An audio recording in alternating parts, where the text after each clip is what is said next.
For another summer activity, sinali namin si Seska sa Jollibee Fun Camp. It's a 3-day program wherein yung mga kids, they'll be able to experience paano maging Jollibee crew.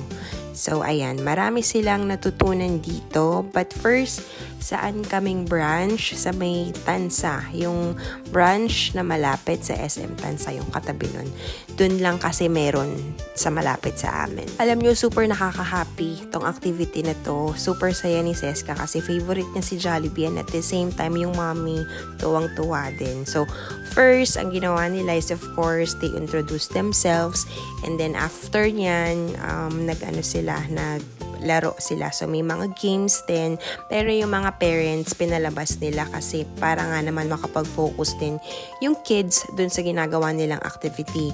And then, after nung games, pababa na sila so that they can go to their respective station.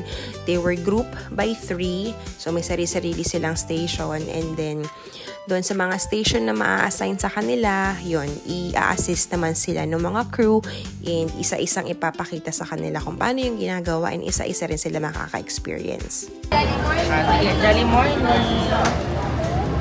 Ayan! Hello! Oh, wait lang. Pa-order po 1 yum burger, regular fries, and regular drinks po. Ayan, yung burger daw. Ito, pindot. Regular fries. Yun, very good. May 135. Wow, 135 daw. Here's my payment po. I received 500. And then check. Check, baby.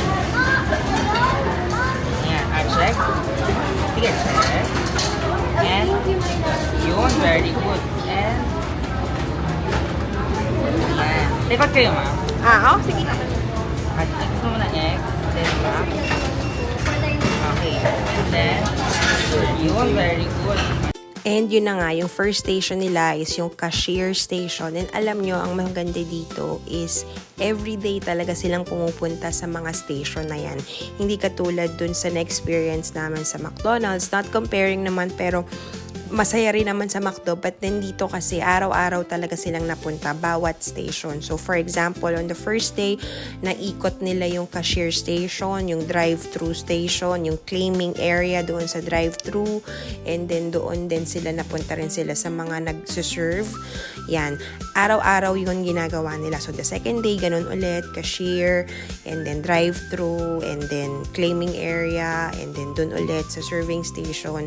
So the third day, ganun din. So, araw-araw nilang ginagawa. So, maganda kasi at least they get to experience kung ano talaga yung ginagawa ng crew doon sa 3-day program na meron sila. And syempre, para sa full experience ng mga bata, since doon nga sila sa mga station na yon, ang ginagawa is yung mga parents and guardians, umu-order talaga sila. So, syempre, para ma-videohan din yung mga kids kung ano talaga yung ginagawa. So, can you imagine on that 3-day, purgang-purga talaga ako sa Jollibee kasi syempre, nag-order ako sa cashier, and then nag-order din ako sa drive-thru, and then we claim sa claiming area, and then dun sa serving station din. So, 3 araw Jollibee tayo. Puro Jollibee. Pero, not complaining kasi masarap naman din talaga si Jollibee. And syempre, gusto natin yung full experience din para sa mga bata and para syempre sa anak natin. And kitang-kita ko naman din kay Seska na natutuwa naman siya pag nag-order ako and nakakapag-serve siya. So, that's good enough for me. Yung schedule nga pala nila dito is morning. It's 9 to 12. So, 3 oras siya. And kaya naman ganung window din yung schedule is para hindi masyadong marami yung tao. Breakfast time pa. Pero that time kasi, medyo marami na ring tao. Ang daming tao rito sa branch na to palagi. Pero magandang experience din kasi syempre busy lahat. And even busy naman lahat sila, na-assist naman din nila yung mga kids. Lahat naman ng mga crew, very kind na nag-a-assist.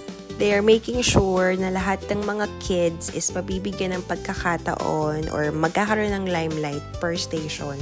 So, yun din yung maganda. Hindi parang favoritism, talagang lahat sila makaka-experience. And then, bukod doon, meron din sila ditong pa-passport na binigay sa mga kids. Yung passport naman na yun is merong maglalagay sila doon ng sticker wherein kapag ka nakakomplete ka ng station, yun, meron kang sticker for that day. And then, bukod dyan, meron din sila actually pinrovide na libro kasi sa program, meron silang storytelling part wherein magbabasa sila ng story.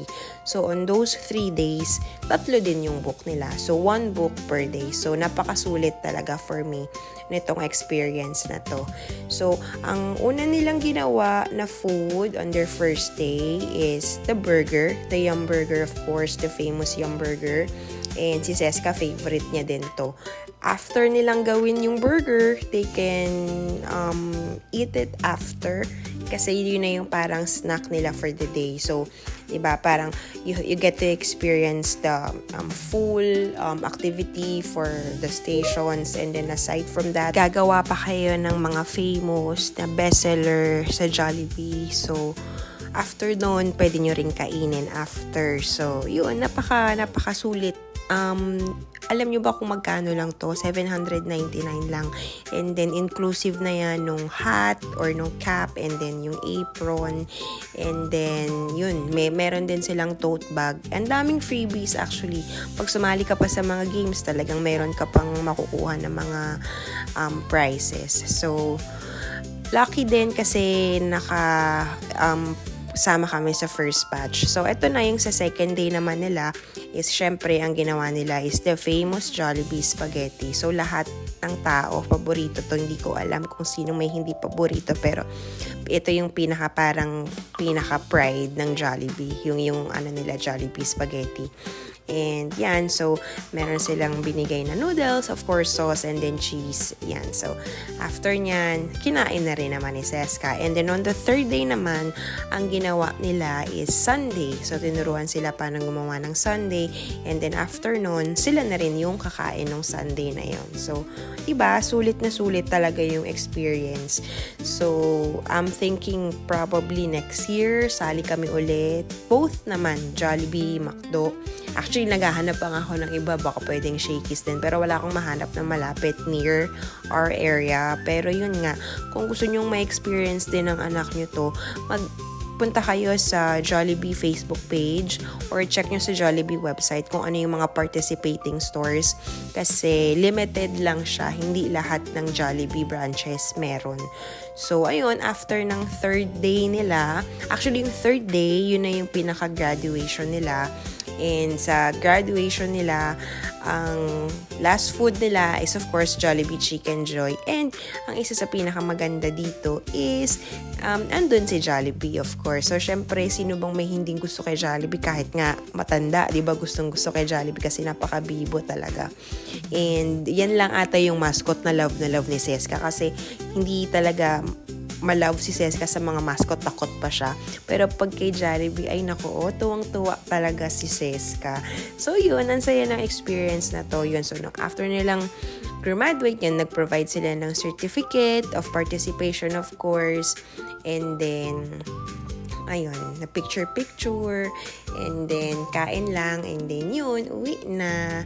So yun, ang ganda ng experience na to, kaya ginawa ko din tong vlog na to para din i-share sa inyo, para if you want, pwede kayong mag-inquire sa kanila. So yun lang, sana next year ulit. Salamat sa pananood, bye!